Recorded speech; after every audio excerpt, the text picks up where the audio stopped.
Et lui, il dormait à la poupe sur un coussin.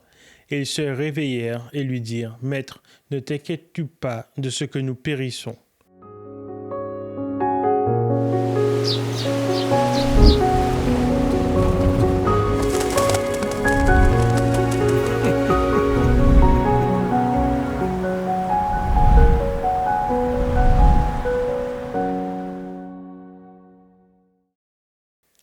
Et si je vous disais que la plus grande preuve de foi n'est pas de calmer la tempête, mais de pouvoir dormir au milieu d'elle?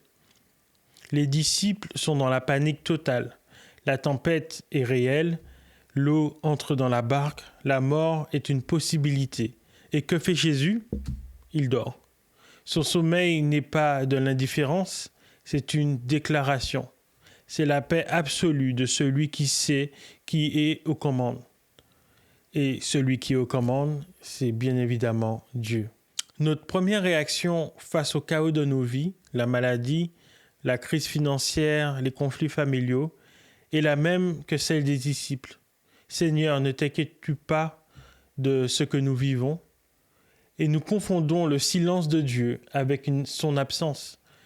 Nous interprétons sa paix comme de l'indifférence.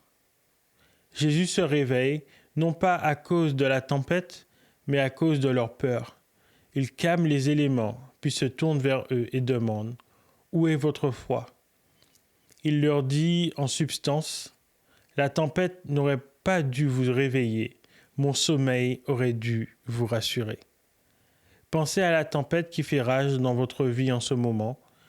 La présence de Christ dans votre barque ne garantit pas l'absence de vagues.